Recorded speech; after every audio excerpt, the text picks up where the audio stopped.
Ma mère a déchiré mes dossiers médicaux et a crié « Tu laisses ta sœur mourir ». Mon père m'a traité d'erreur égoïste. Ils m'ont traîné pour donner la moitié de mon foie.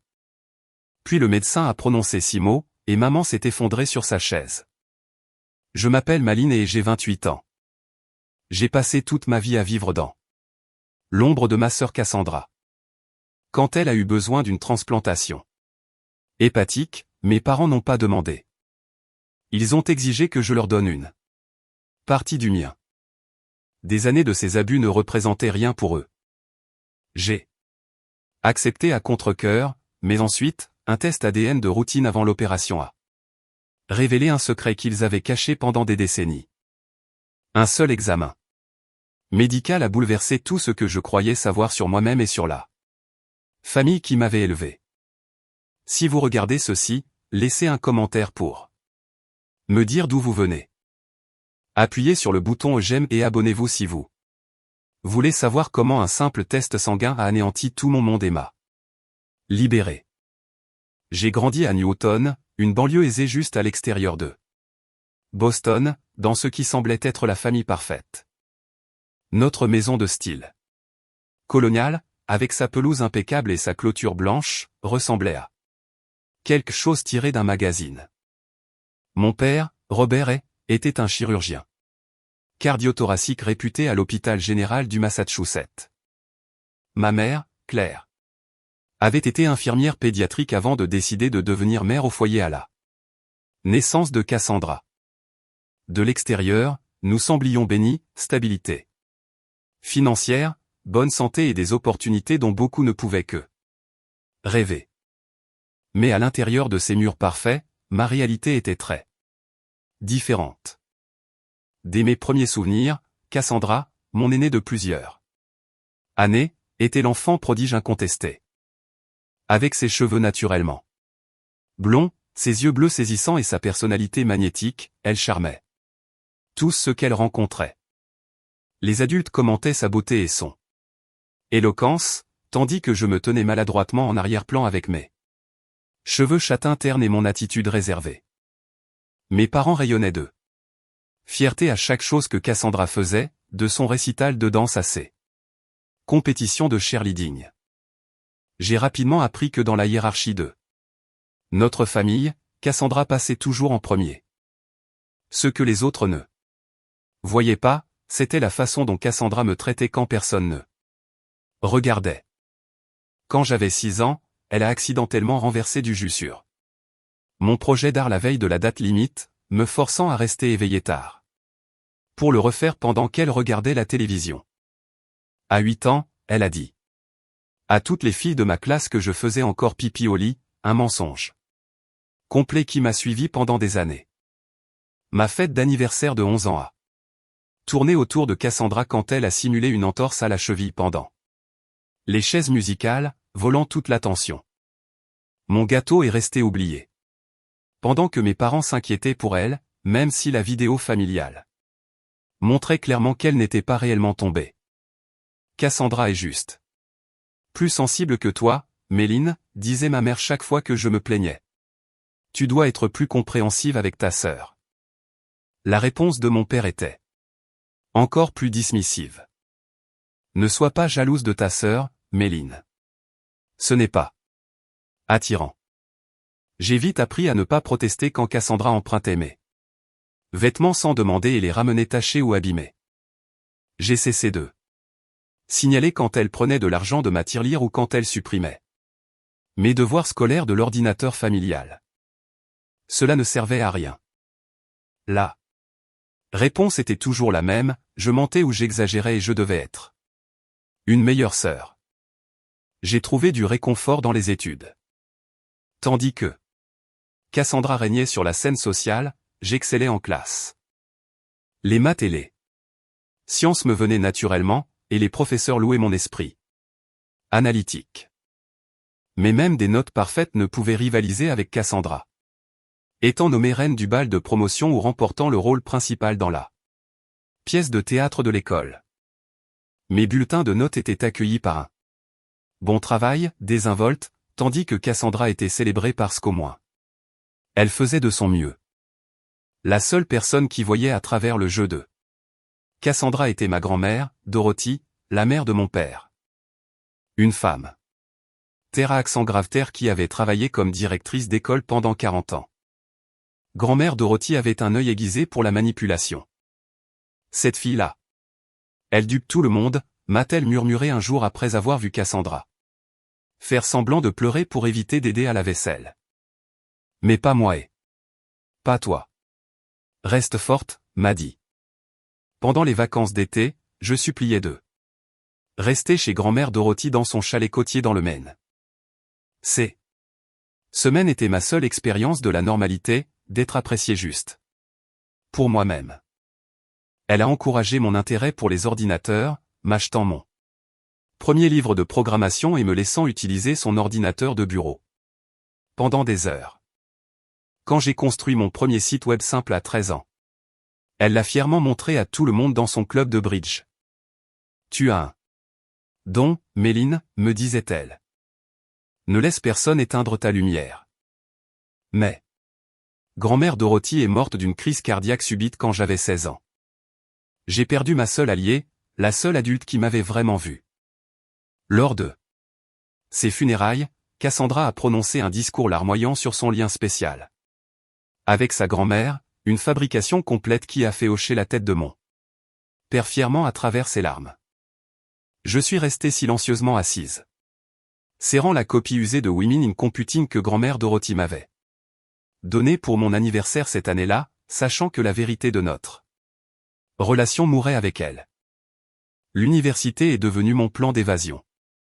J'ai postulé dans des écoles aussi loin de Boston que possible, acceptant finalement une bourse pour le programme d'informatique de l'UCLA. Le jour où j'ai reçu ma lettre d'acceptation, ma mère a semblé préoccupée. La Californie est si loin. Méline. Ne préférerais-tu pas un endroit plus proche de la maison? L'université de Boston t'a aussi offert une place. Mais pour une fois, j'ai tenu bon. C'est le meilleur programme pour ce que je veux faire, et la bourse le rend abordable. Mon père a haussé les épaules. Si c'est ce que tu veux, bien que je ne vois pas pourquoi tu as besoin d'aller si loin juste pour apprendre à utiliser des ordinateurs. Ils ont conduit Cassandra à l'université à Northeastern avec une voiture pleine de décorations de dortoirs et de nouveaux vêtements. J'ai pris l'avion pour Los Angeles seul avec 2 valises et un ordinateur portable. Le contraste n'aurait pas pu être plus clair, mais pour la première fois de ma vie, je me sentais libre. En Californie, j'ai prospéré. J'ai noué de vraies amitiés avec des gens qui m'appréciaient pour qui j'étais, pas comme la petite sœur de quelqu'un. J'ai rejoint le club de robotique, fait des stages dans des startups technologiques, et découvert que j'avais un talent pour le développement de logiciels. J'ai progressivement réduit mes appels à la maison à de brefs échanges mensuels, ne parlant généralement qu'à ma mère, qui passait la plupart du temps à me tenir informé des dernières réussites de Cassandra, son emploi en marketing, son cercle social en expansion, les hommes qu'elle fréquentait. Après l'obtention de mon diplôme, j'ai décroché un emploi dans une entreprise technologique à San Francisco, me construisant une vie complètement séparée de ma famille. J'avais mon propre appartement, un cercle d'amis solidaires et une carrière que j'adorais. Pour la première fois, je me sentais comme Méline, pas seulement la sœur de Cassandra. Les 3000 miles entre nous était une guérison que la thérapie n'aurait jamais pu apporter. Je pensais avoir enfin échappé à la dynamique de mon enfance. J'avais tort. C'était un mardi pluvieux de février quand ma nouvelle vie, soigneusement construite, commença à s'effondrer. J'étais en plein débogage d'une portion de code particulièrement difficile quand mon téléphone s'est illuminé avec le nom de ma mère. J'ai failli l'envoyer directement sur la messagerie vocale. Notre appel mensuel prévu n'était que dans 2 semaines, mais quelque chose m'a poussé à répondre. Méline, c'est Cassandra, a dit ma mère, la voix tremblante. Elle est à l'hôpital. Son foie est en train de lâcher. Le monde a semblé ralentirent tandis que ma mère expliquait la situation. Cassandra avait été admise à l'hôpital général du Massachusetts après s'être effondrée au travail. Les tests avaient révélé une cirrhose avancée et des signes d'insuffisance hépatique aiguë. Son état était critique et elle avait besoin d'une greffe d'urgence. Les médecins disent qu'elle endommage son foie depuis des années, a continué ma mère, la voix brisée. Ils disent que c'est à cause de l'alcool, mais ça ne peut pas être ça. Ta sœur ne boit qu'en société. J'ai mordu ma langue. Même à travers le pays, je savais mieux que ça. L'Instagram de Cassandra était rempli de photos de fêtes, des verres à cocktail perpétuellement à la main. Sa réputation de fêtarde à l'université était légendaire, quelque chose que mes parents avaient toujours minimisé comme étant juste pour s'amuser. Maintenant, à 32 ans, son plaisir l'avait rattrapée. Elle est sur la liste de transplantation, mais le médecin dit que l'attente pourrait être trop longue. A interjeté mon père, apparemment en haut-parleur. Nous devons explorer les options de don vivant. Il y a eu une pause. C'est là que tu interviens. Méline. Et voilà. La vraie raison de l'appel, pas parce qu'il voulait m'informer de l'état de ma sœur ou parce qu'il pensait que je voudrais savoir. Ils avaient besoin de quelque chose de moi, spécifiquement d'un morceau de mon foie. Nous avons déjà programmé des tests pour voir si tu es compatible. A ajouté ma mère, comme si ma participation était une conclusion inéluctable. Nous allons réserver ton vol de retour. J'ai serré mon téléphone plus fort. Je n'ai pas mon mot à dire là-dedans. C'est ta sœur, Méline, a dit mon père sèchement. Qui a-t-il à dire? La famille s'entraide. La famille s'entraide. Le mantra de mon enfance invoqué chaque fois qu'on s'attendait à ce que je me sacrifie pour Cassandra. Mais où était cette obligation familiale? Quand Cassandra m'a enfermé dans notre cabane de jardin pendant un orage quand j'avais 9 ans, me laissant là pendant des heures jusqu'à ce que notre voisin entende mes cris. Où était-elle quand elle a répandu des rumeurs sur moi?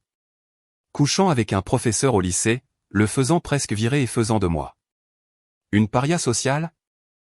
Où était la famille quand j'avais besoin de protection? Contre elle? Je dois y réfléchir, ai-je dit finalement. C'est une chirurgie majeure dont nous parlons. Il n'y a rien à penser, a claqué mon père. Elle pourrait mourir, Méline. C'est ce que tu veux. La culpabilité familière m'a envahi. Non, je ne voulais pas que Cassandra meure. Malgré tout, elle était toujours ma sœur. Mais l'idée de passer sous le bistouri, de donner une partie de mon corps à quelqu'un qui ne m'avait jamais causé que de la douleur. Cela me rendait physiquement malade. Je vous rappellerai, ai-je dit, et j'ai raccroché avant qu'il ne puisse protester. J'ai immédiatement appelé Jadon, ma meilleure amie depuis la première année d'université. Thérapeute de profession, Jadon m'avait aidé à comprendre les schémas dysfonctionnels de ma famille au fil des ans. Ils ne peuvent pas te forcer à donner, m'a rappelé Jadon après que je lui ai expliqué la situation. Légalement et éthiquement, ce doit être ton choix. L'équipe de transplantation évaluera aussi ta préparation psychologique, pas seulement ta compatibilité physique. Mais comment dire non? Ils ne me pardonneront jamais, m'a dit. T'ont-ils jamais vraiment soutenu dans tes choix? Tu dois te demander si tu prends cette décision par amour ou par obligation et peur. Cette nuit-là, j'ai à peine dormi, déchiré entre des années de conditionnement à faire passer les besoins de Cassandra en premier et mon sens durement acquis de préservation de soi. Au matin, j'avais pris ma décision. Je ferai les tests, mais je ferai comprendre à l'équipe médicale que je me sentais sous pression. Si je n'étais pas compatible, la décision serait hors de mes mains. Et si je l'étais, eh bien, je verrai ça le moment venu. J'ai rappelé mes parents. Je viendrai pour les tests, ai-je dit. Mais je fixe des limites. Je resterai à l'hôtel, pas à la maison. Et j'ai besoin que vous respectiez tous les deux que c'est ultimement ma décision. Ma mère a commencé à protester, mais mon père l'a coupé. Bien. Ce que tu veux, Méline, viens juste le plus tôt possible. 3 jours plus tard. J'étais dans un avion pour Boston, laissant derrière moi la vie que j'avais construite, replongeant directement dans la dynamique que j'avais passée des années à fuir. Alors que l'avion descendait à travers les nuages, je ne pouvais pas me débarrasser du sentiment que, quels que soient les résultats médicaux, rien ne serait plus jamais pareil. Au moment où je suis descendu de l'avion à l'aéroport de Logan, le poids d'être de retour à Boston s'est posé sur mes épaules comme un lourd manteau d'hiver. Personne n'est venu me chercher. Mes parents étaient à l'hôpital avec Cassandra, bien sûr. J'ai pris mes bagages et j'ai pris un Uber pour le Marriott que j'avais réservé en centre-ville, choisissant délibérément de ne pas rester à Newton près de ma maison d'enfance. Le lendemain matin, je me suis dirigé vers l'hôpital général du Massachusetts pour mon premier rendez-vous avec l'équipe de transplantation. L'imposante façade en briques de l'hôpital m'a rappelé des souvenirs de visites d'enfance. Au bureau de mon père où le personnel choyait Cassandra tout en ignorant à peine mon existence. Ma mère m'attendait dans le hall, le visage tiré par l'inquiétude. Elle m'a donné une étreinte distraite, se lançant immédiatement dans des mises à jour sur l'état de Cassandra. Elle a passé une mauvaise nuit. Ses niveaux d'ammoniac augmentent et il s'inquiète d'une encéphalopathie hépatique qui s'installe. Ton père est avec elle maintenant. Pas, comment? C'est passé ton vol, ou, c'est bon de te voir. Juste directement à Cassandra. La coordinatrice de transplantation, une femme nommée Linda avec des yeux bienveillants et une attitude terre à accent grave terre, nous a expliqué ce qui allait se passer. Le processus d'évaluation est approfondi, Méline.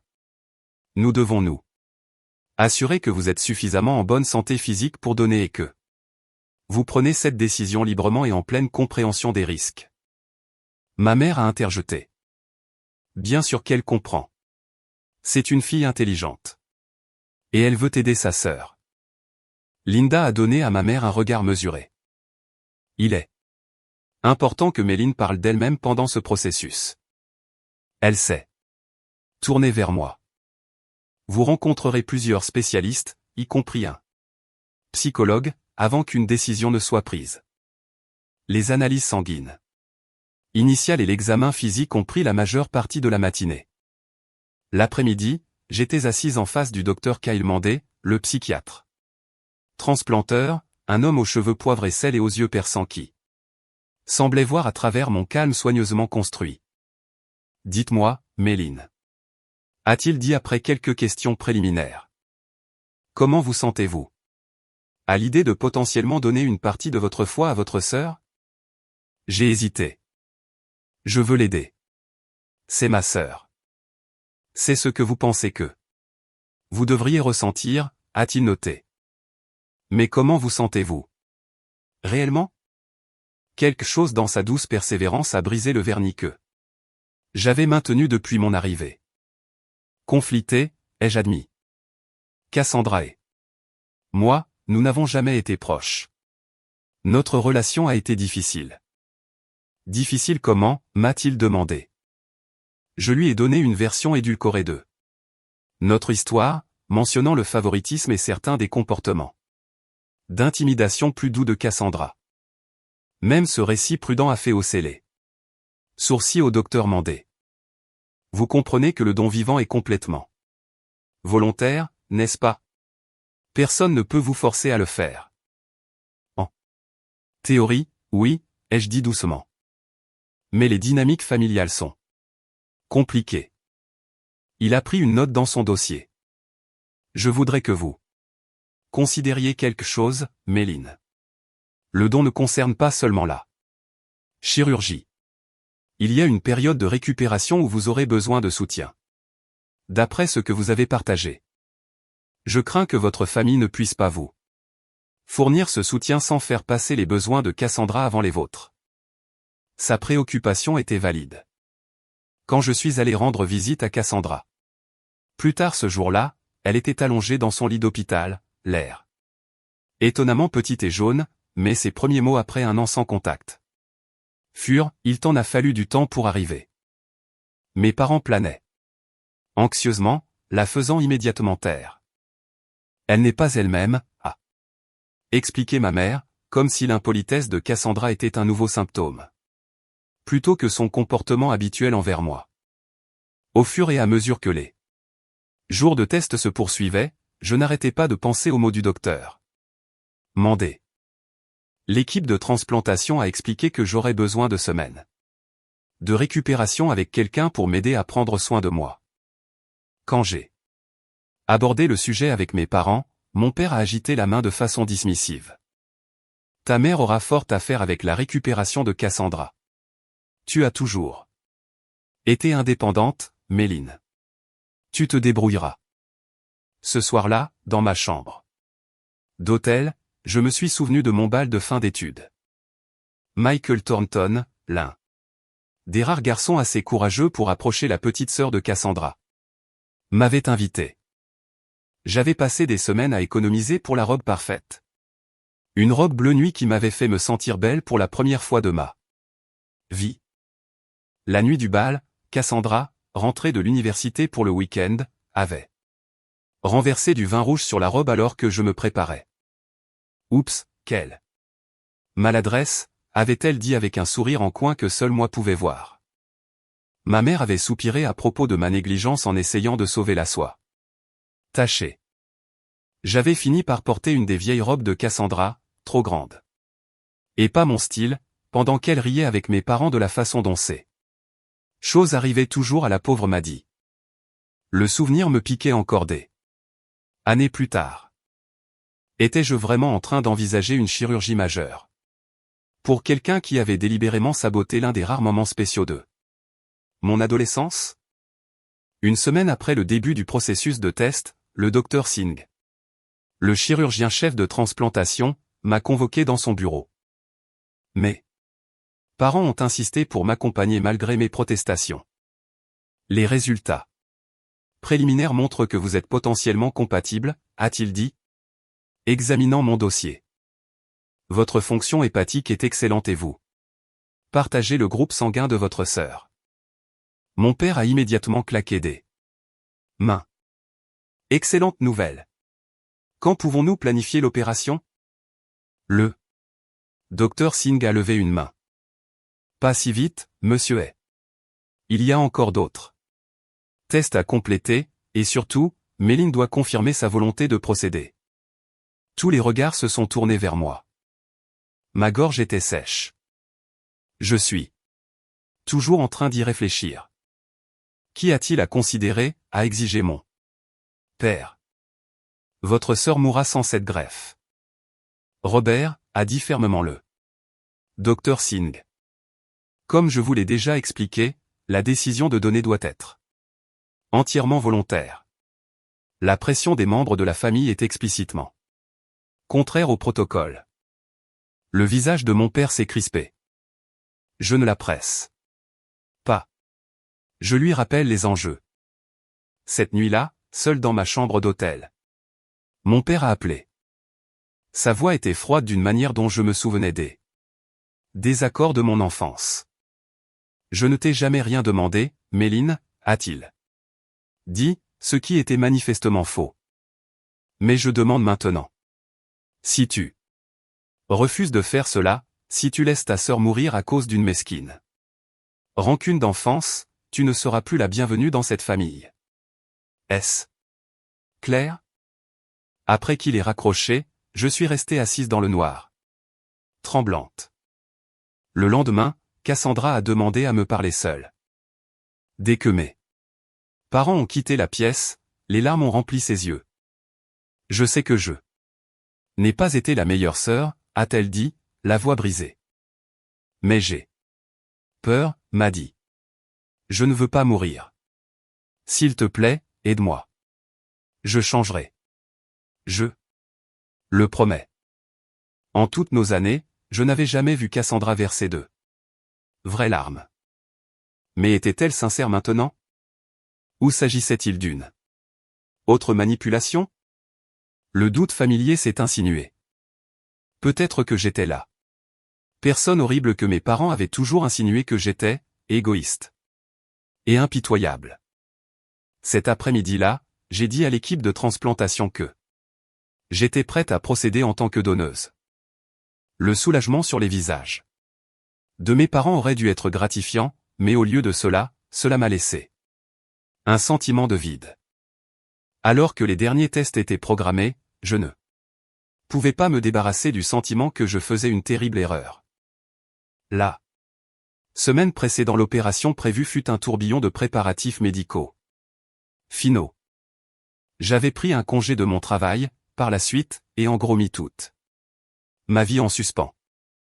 Chaque jour, je faisais la navette entre l'hôpital et mon hôtel, me sentant de plus en plus comme rien de plus qu'une donneuse d'organes ambulante pour Cassandra.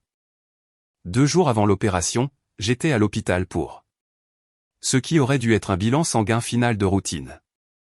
Le docteur Quinn Thompson, une hépatologue transplanteuse que je n'avais jamais rencontrée auparavant, est entrée dans la salle d'examen avec une expression préoccupée. Mademoiselle. Vos dernières analyses sanguines ont montré des anticorps inhabituels qui n'étaient pas présents lors de vos tests initiaux, a-t-elle expliqué, en examinant mon dossier. Cela pourrait n'être rien, mais nous devons écarter toute complication potentielle avant de procéder. Ma mère, qui avait insisté pour m'accompagner à chaque rendez-vous, s'est immédiatement tendue. Qu'est-ce que cela signifie? Est-ce que cela va retarder l'opération? Cassandra n'a pas de temps pour les retards. Le docteur Thompson s'est adressé directement à moi. Pas à ma mère. Je voudrais effectuer un panel de tests supplémentaires, y compris une analyse génétique plus complète. Il est possible qu'il y ait une condition sous-jacente que nous n'avons pas identifiée et qui pourrait compliquer à la fois la chirurgie et votre récupération. Est-ce vraiment nécessaire, a demandé mon père, apparaissant soudainement dans l'embrasure de la porte. Je ne savais même pas qu'il était à l'hôpital. Chaque jour de retard met Cassandra en plus grand danger. Oui, c'est nécessaire, a répondu fermement le docteur Thompson. Nous avons 2 patientes à considérer ici. Pas seulement une. Quelque chose dans l'insistance du médecin à me traiter comme une patiente à part entière, et pas seulement comme la donneuse potentielle de Cassandra, m'a donné du courage. Je veux les tests supplémentaires, ai-je dit, soutenant le regard féroce de mon père sans scier. Mes parents ont échangé un regard que je ne pouvais pas tout à fait interpréter. Peut-être devrions-nous obtenir un 2e avis, a suggéré mon père. J'ai des collègues dans le domaine de la transplantation qui... Papa, arrête, les jeux interrompus. Si le docteur Thompson dit que j'ai besoin de plus de tests, je vais les faire. Le visage de ma mère était devenu étrangement pâle. Robert, peut-être devrions-nous juste les laisser faire leurs tests. Je suis sûr que tout ira bien. Il y avait quelque chose dans son ton, une nervosité qui semblait disproportionnée à la situation. En tant qu'ingénieur logiciel, j'étais formé à remarquer les schémas, et quelque chose ne collait pas. Pourquoi mes parents s'opposeraient-ils à des tests qui assureraient ma sécurité? La prise de sang supplémentaire a été effectuée cet après-midi-là, et des échantillons génétiques ont été envoyés en urgence pour une analyse accélérée. Le docteur Thompson a promis des résultats dans les 24 heures. Compte tenu de l'urgence de l'état de Cassandra. Ce soir-là, mes parents ont insisté pour que je dîne avec eux chez eux au lieu de retourner à mon hôtel. L'atmosphère était tendue, mon père vérifiant son téléphone constamment tandis que ma mère semblait au bord des larmes tout au long du repas. Tout va bien? Ai-je finalement demandé. Vous avez tous les 2 l'air étrange. Juste. Inquiet pour ta sœur, a répondu rapidement mon père, et frustré par ces retards inutiles. Le lendemain matin, j'ai reçu un appel du docteur Thompson me demandant de venir immédiatement à l'hôpital. Quand je suis arrivé, elle m'attendait avec le docteur Singh et une femme que je ne reconnaissais pas et qui a été présentée comme le docteur Walker, l'éthicienne médicale de l'hôpital. Méline? S'il vous plaît, asseyez-vous, a commencé le docteur Thompson. Les résultats de vos tests génétiques ont révélé quelque chose d'inattendu. Elle a fait une pause, choisissant ses mots avec soin. L'analyse ADN indique que vous et Cassandra n'êtes pas biologiquement liés.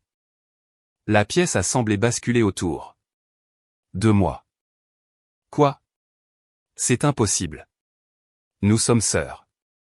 Pas biologiquement, a clarifié doucement le docteur Walker. Selon ces résultats, vous ne partagez pas suffisamment de marqueurs génétiques pour être des sœurs biologiques. En fait, vous ne semblez pas être biologiquement liés à aucun de vos parents. Mon esprit s'est emballé, essayant de traiter cette information. Y aurait-il une erreur avec les tests? Nous les avons fait 2 fois pour être certains, a confirmé le docteur Thompson. Les résultats sont concluants. Médicalement parlant, cela signifie que vous ne pouvez pas être la donneuse de foie de Cassandra. La compatibilité génétique que nous pensions exister n'est en fait pas là. Je suis resté assise dans un silence stupéfait pendant plusieurs minutes. Puis, une vie entière de commentaires et de situations étranges s'est soudainement mise en place. Mes cheveux bruns dans une famille de blondes.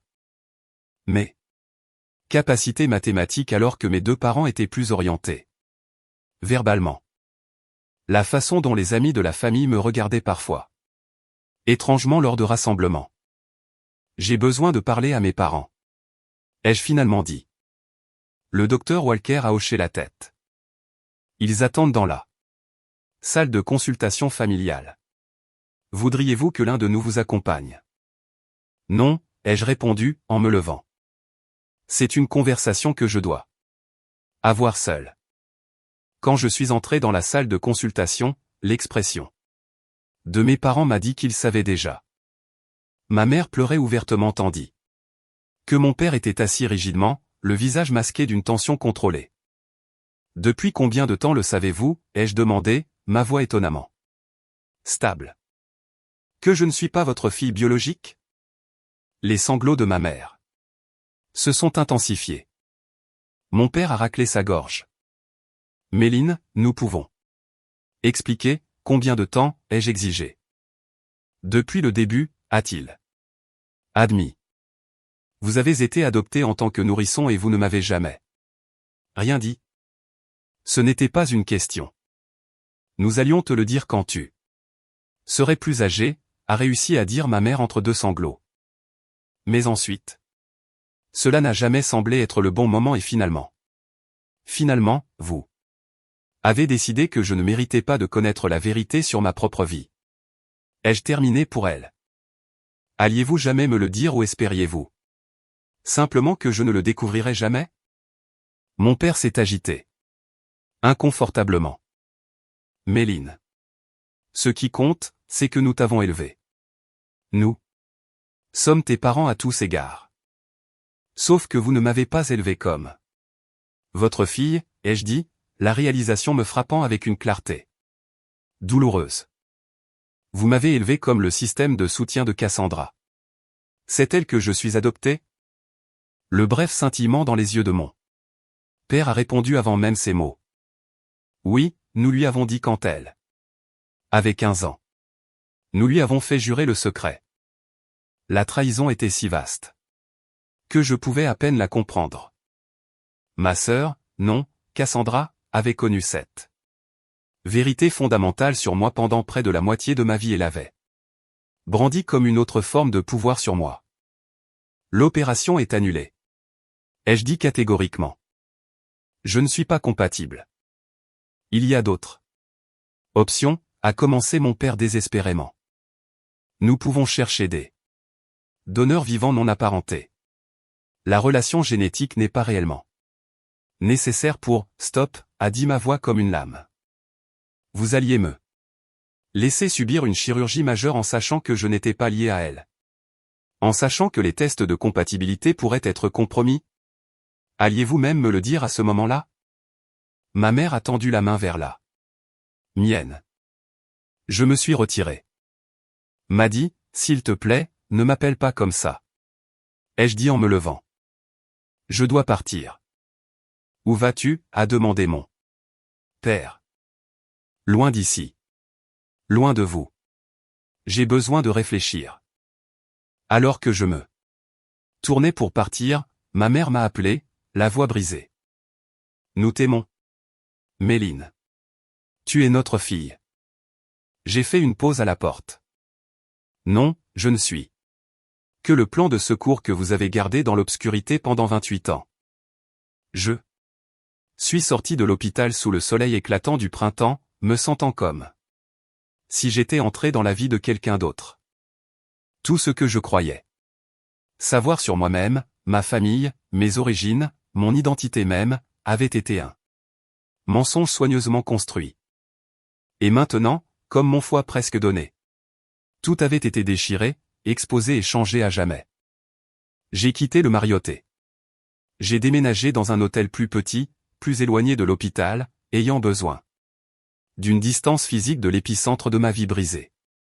Pendant 3 jours, j'ai à peine quitté ma chambre, commandant de la nourriture et alternant entre un état de choc engourdi et des vagues accablantes de trahison. Mon téléphone n'arrêtait pas de vibrer avec des appels et des messages de mes parents.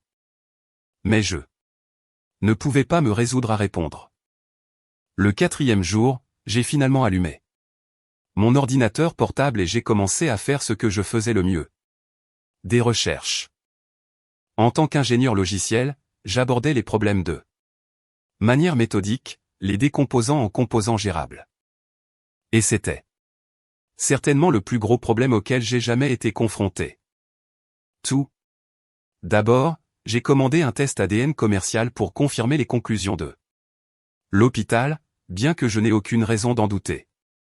Ensuite, j'ai commencé à chercher les dossiers d'adoption dans le Massachusetts pour les années autour de ma naissance.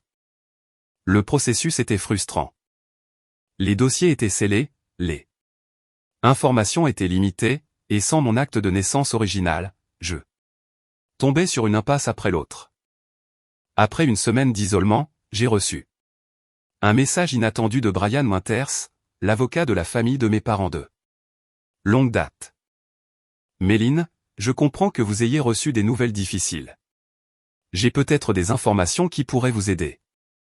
Êtes-vous disposé à me rencontrer? J'ai accepté de le voir à son bureau en centre-ville, arrivant intentionnellement en avance pour me ressaisir. Brian avait toujours été gentil avec moi lors des rares occasions où nous nous étions rencontrés, bien qu'il ait principalement été l'entraîneur de Cassandra pour les simulacres de procès au lycée. Merci d'être venu, a-t-il dit, en me faisant entrer dans son bureau. J'étais déchiré à l'idée de vous contacter, mais après avoir parlé à vos parents, ce ne sont pas mes parents, l'ai-je interrompu. Brian a hoché la tête, reconnaissant la correction. Après avoir parlé à Robert et Claire, j'ai réalisé qu'il n'avait pas l'intention de vous donner l'histoire complète. Éthiquement, je crois que vous méritez de savoir. Il a retiré un dossier de son bureau. J'ai géré votre adoption, Méline. C'était inhabituel. Inhabituel comment? C'était une adoption privée arrangée par une agence maintenant défunte appelée New Beginning. Le processus a été accéléré. Certaines des garanties habituelles ont été contournées. À l'époque, j'ai soulevé des inquiétudes, mais Robert a insisté. Ma gorge s'est serrée. Vous voulez dire que mon adoption était illégale? Pas illégale, mais certainement irrégulière. Les ont payé des honoraires substantiels pour s'assurer que le processus se déroule rapidement et discrètement. Avez-vous des informations sur mes parents biologiques? Brian a hésité. Des informations limitées. Votre mère biologique était très jeune, juste 17 ans. Son nom était Jessica Callaway. Elle venait d'une petite ville de l'ouest du Massachusetts et n'était pas en mesure d'élever un enfant. Et mon père? Biologique? Pas mentionné sur les documents. Jessica a refusé de fournir cette information. J'ai pris une grande inspiration. Y a-t-il un moyen de la contacter? Jessica. L'expression de Brian s'est adoucie avec sympathie. Je suis désolé, Méline. Jessica est décédée il y a environ 8 ans. Un accident de voiture. Une autre perte. Une mère que je n'avais jamais connue. Que je ne connaîtrai jamais. J'ai réprimé mes larmes. Merci de me l'avoir dit. Il y a plus que vous devriez savoir, a continué Brian. Vos parents, les étaient désespérés d'avoir des enfants. Claire a fait plusieurs fausses couches. Avant qu'ils n'adoptent Cassandra. Et puis ils m'ont adopté, ai-je terminé. Oui. Mais ce que vous ne réalisez peut-être pas, c'est que Cassandra est aussi adoptée d'une famille de naissance différente. Elle n'a aucune connexion biologique avec Robert et Claire non plus. Cette nouvelle révélation m'a frappé comme un coup physique. Cassandra est aussi adoptée? Oui. Quand on le lui a dit adolescente, elle a eu beaucoup de mal à l'accepter. Elle était particulièrement en colère qu'il y ait un autre enfant adopté dans la famille vous. D'après ce que Robert m'a dit, elle leur a fait promettre de ne jamais vous le dire, menaçant de s'enfuir s'il le faisait. Soudain, le ressentiment de toute une vie de Cassandra, son besoin d'établir sa domination, a pris une nouvelle dimension. Elle avait su que nous étions toutes deux adoptées, mais elle avait conspiré avec nos parents pour me garder dans l'ignorance. C'était une trahison au sein d'une trahison. Au cours des jours suivants, j'ai reconstitué davantage l'histoire grâce à d'autres rencontres avec Brian et mes propres recherches. Mes parents avaient lutté contre l'infertilité pendant des années avant d'adopter Cassandra d'une mère biologique qui partageait les cheveux blonds et les yeux bleus de Claire. Quand ils ont décidé d'adopter à nouveau 3 ans plus tard, ils ont spécifiquement cherché un enfant qui ne ressemblait pas physiquement à leur famille au Mohawk pour s'assurer que Cassandra serait toujours perçue comme celle qui appartenait. La révélation là plus stupéfiante est survenue lorsque j'ai eu accès aux emails entre mes parents et l'équipe de transplantation. Bien que sachant que je n'étais pas biologiquement lié à Cassandra, ils avaient encouragé le processus de test, espérant que les médecins ne découvriraient pas l'absence de relation génétique. Ils avaient été prêts à risquer ma santé en obscurcissant des informations médicales cruciales. Quand mon père a encore appelé, j'ai finalement répondu. Pourquoi, papa? Pourquoi étiez-vous prêt à me laisser subir l'opération alors que vous saviez que je n'étais pas compatible? Les médecins ont dit que la relation biologique n'était pas nécessaire, a-t-il argumenté. Et Cassandra a besoin d'un foie. Nous étions désespérés. Si désespérés que vous étiez prêts à me mettre en danger, à mentir à l'équipe médicale? Nous n'avons pas menti. Nous n'avons simplement pas fourni d'informations qu'ils n'ont pas spécifiquement demandées. Sa justification m'a physiquement rendu malade. M'avez-vous déjà réellement vu comme votre fille? Ou étais-je juste un système de secours pour Cassandra depuis le début? Son silence en disait long. 2 semaines après la révélation du test ADN, j'ai finalement accepté de les rencontrer tous les 3, Robert, Claire et Cassandra, chez eux. C'était lors d'un règlement de compte final. Cassandra avait l'air terrible, sa peau jaune, sa présence autrefois vibrante diminuée par son foie défaillant. Mais quand nos yeux se sont rencontrés, je n'ai vu ni gratitude d'être revenu, mais du ressentiment d'avoir découvert la vérité. Nous devons parler de pourquoi vous m'avez caché cela, ai-je commencé une fois que nous étions tous assis dans le salon. Tous les 3. Nous pensions que c'était pour le mieux, a commencé Claire. Nous ne voulions pas que tu te sentes différente ou, mais je me sentais différente, les jeux interrompus. Toute ma vie, j'ai eu l'impression de ne pas appartenir à cette famille. Et maintenant je sais pourquoi. Vous ne m'avez jamais pleinement accepté comme votre fille. Ce n'est pas vrai, a protesté Robert. Nous t'aimons. Vous avez une étrange façon de le montrer, ai-je répondu. Vous avez constamment favorisé Cassandra, ignoré mes réussites et son mauvais traitement envers moi. Et maintenant, je découvre que vous étiez prêt à risquer ma santé en cachant des informations médicales essentielles. Cassandra a pris la parole, sa voix faible, mais ses mots aussi tranchants que jamais. Ne joue pas. Les victimes, Méline. Nous avons tous nos croix à porter. Au moins, tu n'as pas eu à grandir en sachant que tu étais indésirable pour ta vraie mère. Cassandra, s'est exclamé Claire. Non, laissez-la parler, ai-je dit. C'est la plus honnête qu'elle ait jamais été avec moi. Les yeux de Cassandra se sont rétrécis. Tu es toujours si parfaite, si intelligente. Maman et papa m'ont peut-être donné plus d'attention, mais ils étaient toujours plus fiers d'eux. Toi. La brillante et responsable Méline, qui ne faisait jamais d'erreur, sur qui il pouvait toujours compter. Sais-tu à quel point il est difficile de rivaliser avec Sainte Méline? Sa perception était si radicalement différente de ma réalité que j'ai failli rire. Est-ce vraiment comme ça que tu le vois? Cassandra? Tu m'as intimidé depuis notre enfance. Tu m'as délibérément saboté. À chaque tournant. Et quand tu as découvert que j'étais adopté aussi, au lieu de créer un lien autour de notre expérience partagée, tu t'es assuré que je ne le saurais jamais. Parce qu'alors tu serais juste comme moi, a-t-elle admis, les larmes aux yeux. Et tu ne pouvais pas être comme moi. Tu devais être différente, moins que ça. C'était la seule façon pour moi de le supporter. La sincérité brutale m'a stupéfié. Pour la première fois, j'ai vu Cassandra.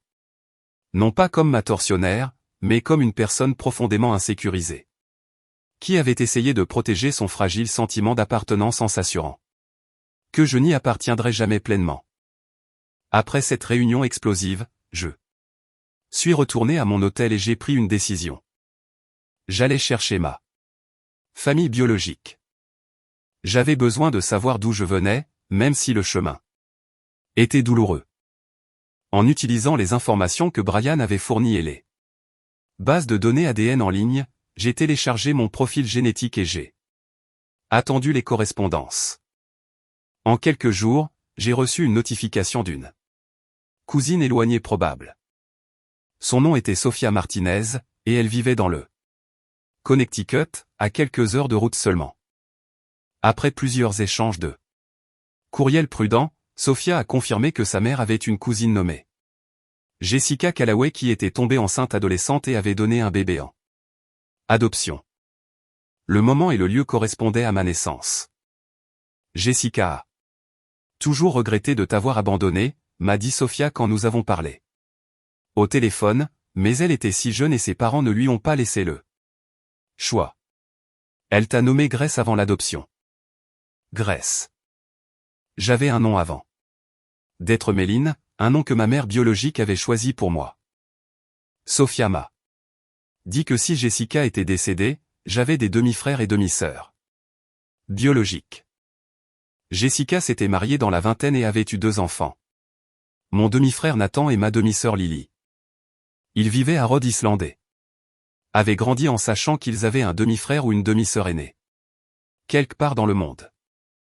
2 semaines plus tard, j'étais assise dans un café à Providence, le cœur battant, attendant de rencontrer mes frères et sœurs biologiques.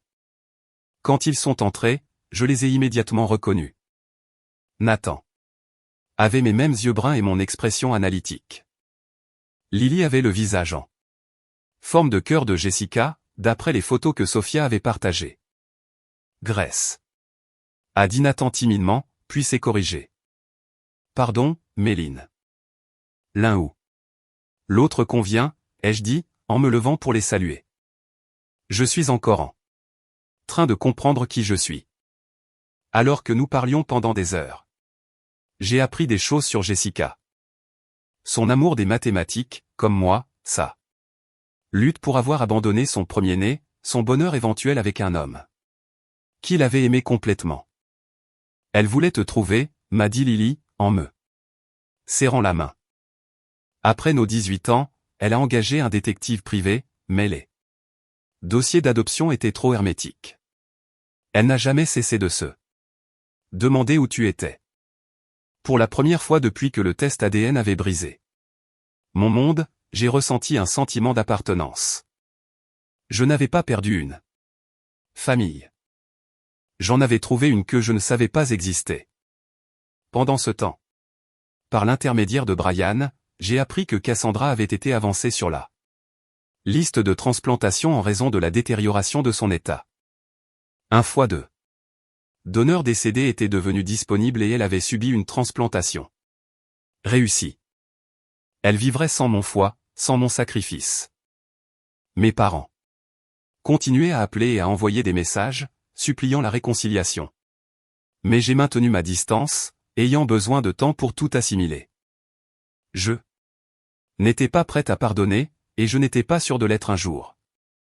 Mais, en me connectant à ma famille biologique et en commençant à comprendre mes origines, j'ai réalisé que connaître la vérité, aussi douloureuse soit-elle, était infiniment préférable à vivre un mensonge. Un mois après avoir rencontré Nathan et Lily, je me suis finalement sentie assez forte pour affronter la famille et une dernière fois. J'avais passé des semaines à apprendre à connaître mes frères et sœurs biologiques, à découvrir nos traits partagés et notre histoire familiale. Lily avait le talent artistique de notre mère biologique, tandis que Nathan et moi partagions son esprit analytique. Pour la première fois de ma vie, j'ai ressenti un sentiment de connexion génétique, de voir mes propres traits reflétés chez les autres. J'ai arrangé une rencontre avec Robert, Claire et Cassandra chez eux un dimanche après-midi. Cassandra se remettait bien de sa transplantation, bien qu'elle paraisse mince et se déplaça avec précaution lorsqu'elle est entrée dans le salon. « Merci d'être venue, dit Claire, la voix hésitante. Tu nous as manqué. J'avais besoin de temps. Ai-je répondu, prenant place en face d'eux plutôt qu'au milieu du canapé familial. La distance physique était délibérée, une limite que j'étais enfin assez forte pour établir. Comment vas-tu, a demandé Robert maladroitement. Je suis en train de découvrir qui je suis, ai-je dit. J'ai rencontré mes frères et sœurs biologiques. Ce sont des gens merveilleux. Claire a tressailli. Alors, tu nous as déjà remplacés? Il ne s'agit pas de remplacement? Ai-je expliqué calmement. Il s'agit de comprendre mon identité complète.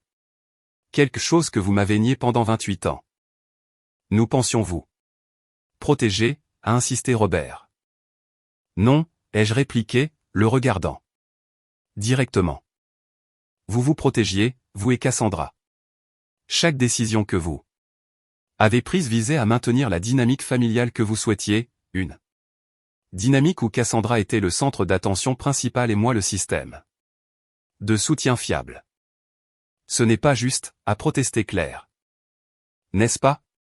Vous étiez prêt à me laisser donner une partie de mon foie sans divulguer des informations médicales essentielles.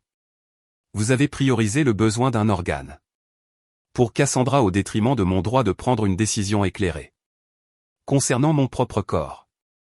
Cassandra, qui était restée étrangement silencieuse, a finalement pris la parole. Pour ce que ça vaut, je ne savais pas qu'il cachait notre statut d'adoption à l'équipe médicale. C'était mal. Je l'ai regardée, surprise par cette petite reconnaissance. Merci de dire ça. Je ne dis pas que j'ai été une bonne sœur, a-t-elle continué, sa voix dépourvue de son habituelle pointe défensive. Je ne l'ai pas été, mais frôlé. La mort donne de la perspective. J'ai eu beaucoup de temps pour réfléchir à pourquoi je t'ai traité comme je l'ai fait. Et qu'as-tu conclu, ai-je demandé. Que j'étais terrifié d'être remplacé, a-t-elle admis. Quand j'ai découvert que j'étais adopté, cela a brisé quelque chose en moi. J'ai eu l'impression de devoir me battre pour sécuriser ma place dans cette famille. Et puis il y avait toi, plus intelligente, plus capable, plus méritante. Je pensais que si tu savais que tu étais adoptée aussi, tu deviendrais en quelque sorte la vraie fille d'une manière que je ne pouvais pas être. Son honnêteté était désarmante. Pour la première fois, j'ai vu Cassandra non pas comme ma tortionnaire, mais comme quelqu'un d'aussi insécurisé et perdu que moi. Cela n'excuse pas la façon dont tu m'as traité, ai-je dit. Ni comment vous l'avez tous les deux permis, ai-je ajouté, en regardant Robert et Claire. Non, ça ne l'excuse pas, a concédé Cassandra. Je ne peux pas annuler le passé, mais le fait d'avoir failli perdre la vie m'a fait réaliser que je ne veux plus être cette personne. J'ai hoché la tête, reconnaissant ces mots sans offrir de pardon immédiat. Puis je me suis tourné vers mes parents. J'ai besoin que vous compreniez tous les deux quelque chose. Ce que vous avez fait. Garder mon adoption secrète, permettre le comportement de Cassandra, puis essayer de me manipuler pour une procédure médicale sans divulgation complète, a été une trahison profonde. Je ne suis pas ici pour recoller les morceaux ou faire semblant que ce n'est pas arrivé. Alors pourquoi es-tu ici, a demandé Robert. J'ai pris une profonde inspiration pour leur dire que je reprenais le contrôle de mon récit maintenant. J'ai engagé un avocat pour m'aider à accéder à mes dossiers d'adoption complets. Je dépose également une plainte formelle contre l'agence d'adoption qui a traité mon dossier, même si elle est défunte. Il y a eu des manquements éthiques qui doivent être documentés. Claire a commencé à pleurer. Essaies-tu de nous punir? Non.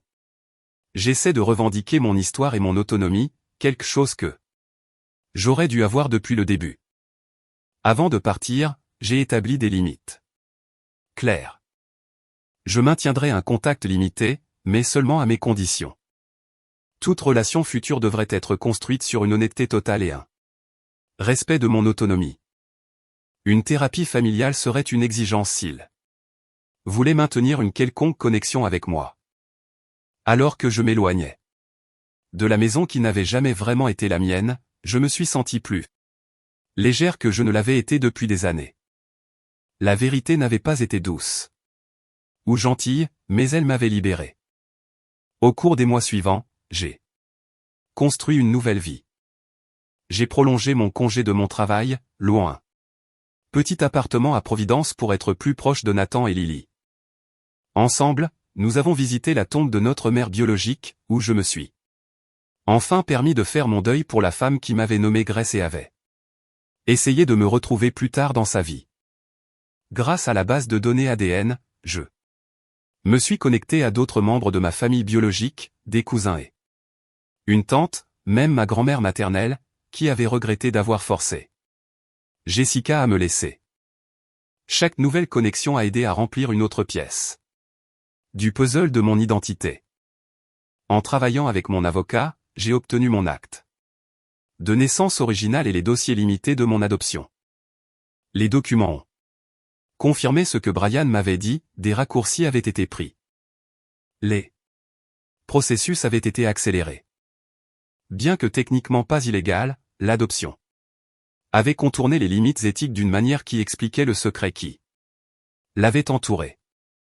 3 mois après la confrontation, j'ai reçu un SMS d'un numéro inconnu. C'est Cassandra. Je commence une thérapie pour de bons 7 fois. Pas parce que maman et papa le veulent, mais parce que j'ai besoin de comprendre pourquoi je suis devenu la personne que j'étais. Je n'attends pas de pardon, mais je voulais que tu le saches. Je n'ai pas répondu immédiatement, laissant le message en suspens pendant que je traitais mes sentiments. Une semaine plus tard, j'ai simplement répondu « Merci de me l'avoir dit. Je te souhaite le meilleur dans ton cheminement. » Ce n'était pas un pardon, mais c'était une reconnaissance. Une petite ouverture qui pourrait, avec le temps et du travail des deux côtés, mener à quelque chose ressemblant à une relation plus saine. Avec le soutien de ma famille biologique, j'ai décidé d'ajouter légalement Grace comme deuxième prénom, honorant le choix de ma mère biologique. Tout en gardant Méline, le nom avec lequel j'avais grandi. C'était une intégration symbolique de mes doubles identités. En octobre, 6 mois après le test ADN qui avait tout changé, j'ai rencontré Tyler Chin lors d'un atelier de codage à Boston, un architecte logiciel aux yeux bienveillants et au rire facile. Il a posé des questions réfléchies lorsque j'ai prudemment partagé des fragments de mon histoire. Contrairement à d'autres qui ont réagi avec pitié ou malaise, Tyler a simplement dit « Cela a dû être incroyablement difficile.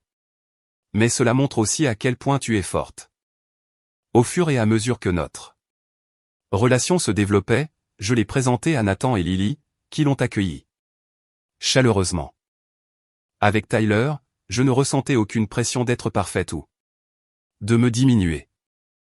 Il célébrait mes succès et me soutenait à travers les répercussions émotionnelles continues de la révélation de ma famille. À Noël, j'avais établi une nouvelle tradition, un dîner avec Nathan, Lily et leur famille, suivi d'un dessert avec les parents de Tyler qui vivaient à proximité. La famille a envoyé des cartes et des cadeaux, que j'ai accusé réception. Par de polis remerciements. La distance restait nécessaire, bien que Cassandra et moi ayons commencé à échanger des SMS occasionnels, superficiels mais courtois. À l'approche de la nouvelle année, j'ai réalisé que si le test ADN avait brisé les fondations de ma vie, il avait aussi dégagé le terrain pour que quelque chose de nouveau et d'authentique soit construit, une vie basée sur la vérité, aussi compliquée soit-elle. Plutôt que sur des mensonges soigneusement élaborés. Le printemps à San Francisco a apporté des fleurs de cerisier et un sentiment de renouveau alors que je me réinstallais dans mon appartement après une année de bouleversement.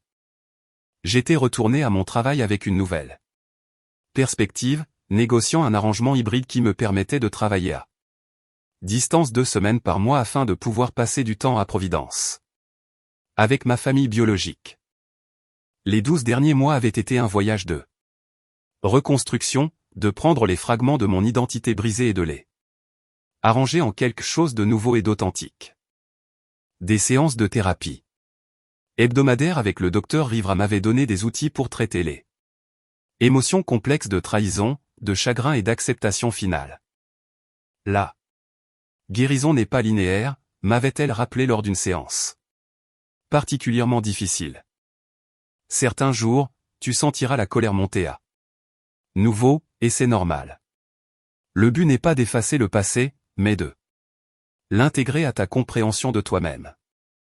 Ces mots étaient devenus mon mantra alors que je naviguais dans ma nouvelle réalité. 6 mois après ça, transplantation hépatique réussie, Cassandra m'avait contacté pour suggérer une rencontre en tête-à-tête. Nous nous sommes rencontrés dans un lieu neutre, un café à mi-chemin entre Boston et Providence.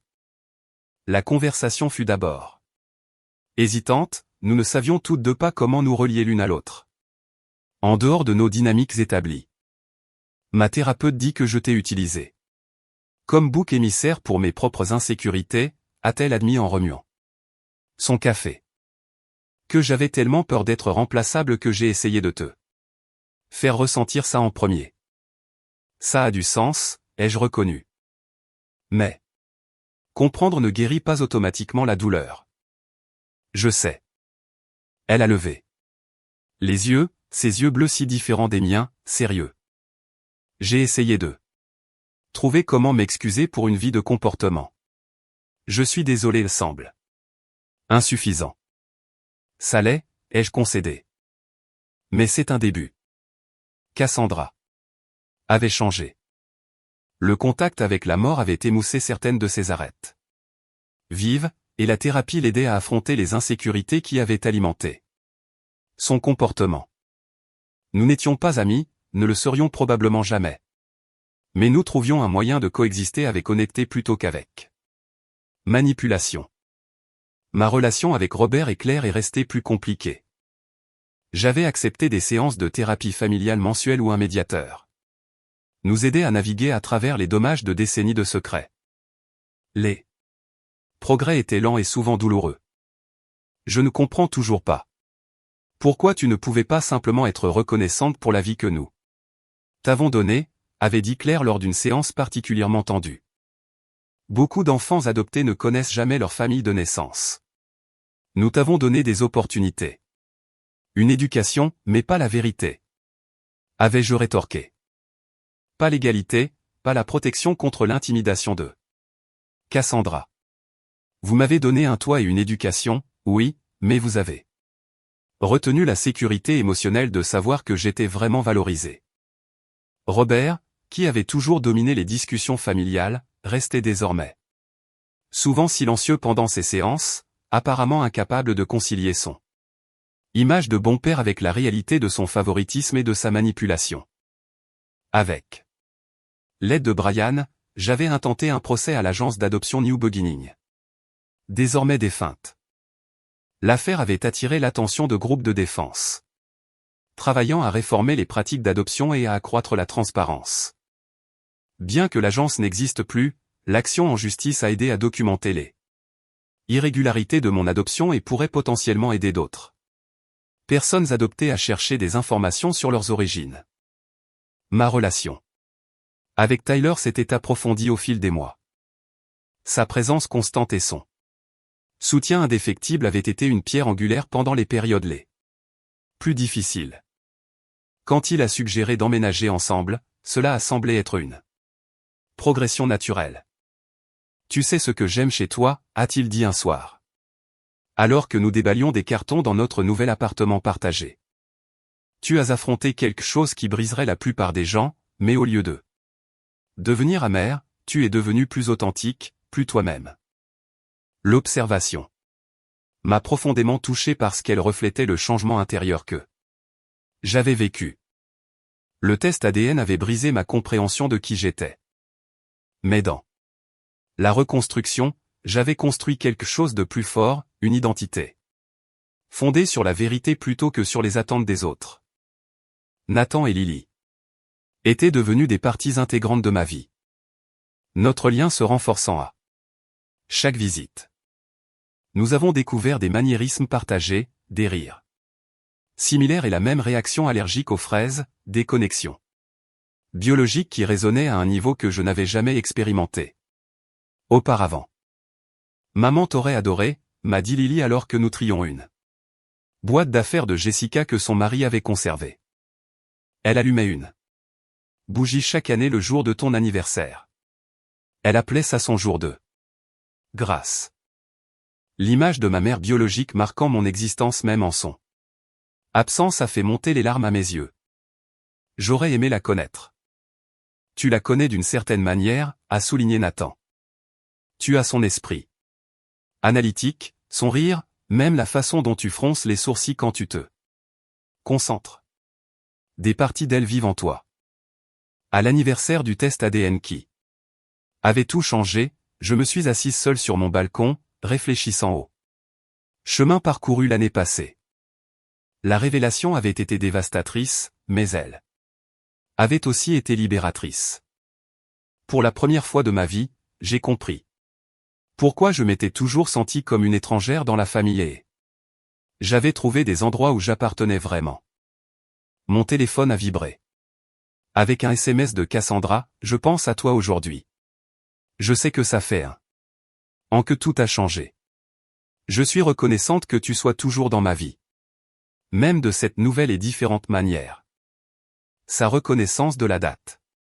Ma surprise. Il y a un an, elle n'aurait jamais considéré comment un événement aurait pu m'affecter. Peut-être que les gens pouvaient changer, étant donné la bonne motivation et le bon soutien. J'avais appris que la famille était à la fois plus et moins que ce que j'avais pensé. Plus parce qu'elle s'étendait au-delà des liens de sang ou l'ego pour englober des connexions choisies et des expériences partagées. Moins parce que partager l'ADN ou un nom de famille ne créait pas automatiquement les liens d'amour et de respect qui constituaient une vraie famille. Plus important encore, j'avais appris que ma valeur était inhérente, non déterminée par mon utilité pour les autres ou ma volonté de me sacrifier pour leurs besoins. Le don de foi tenté qui n'a jamais eu lieu m'avait ironiquement donné quelque chose de bien plus précieux que n'importe quel organe il m'avait donné moi-même. Alors que le soleil se couchait sur la baie de San Francisco, j'ai pensé à quel point les choses auraient pu se passer différemment. Si le test ADN n'avait pas révélé la vérité, j'aurais subi une chirurgie majeure pour quelqu'un qui m'avait causé de la douleur, perpétuant une vie de sacrifice unilatéral. Au lieu de cela, j'avais été libéré pour découvrir mes vraies origines et pour construire des relations basées sur le respect mutuel plutôt que sur l'obligation. Le voyage n'était pas terminé. J'avais encore des questions sur mon père biologique, dont l'identité restait inconnue. Ma relation avec la famille est continuée d'évoluer, parfois progressant, parfois régressant. Mais pour la première fois, j'étais l'auteur de ma propre histoire, non pas simplement un personnage dans celle de quelqu'un d'autre. Si vous regardez ceci et que vous avez déjà eu l'impression de ne pas appartenir ou que votre valeur n'est mesurée que par ce que vous pouvez faire pour les autres, j'espère que mon histoire vous donnera du courage. La vérité, même douloureuse, offre une liberté que les mensonges ne peuvent jamais offrir. Votre identité vous appartient, pas à ceux qui voudraient la remodeler pour leur convenance. Avez-vous déjà découvert un secret de famille qui a changé votre perception de vous-même ou de vos relations? Partagez votre expérience dans les commentaires ci-dessous. Si mon histoire a résonné en vous, veuillez aimer cette vidéo et vous abonner à ma chaîne où je partagerai davantage sur l'identité, les dynamiques familiales et le cheminement vers une vie authentique. Merci d'avoir écouté mon histoire. Et rappelez-vous, votre valeur n'est pas déterminée par votre utilité pour les autres, mais par le simple fait de votre existence. Soyez fidèle à vous-même et les bonnes personnes vous apprécieront exactement tel que vous êtes.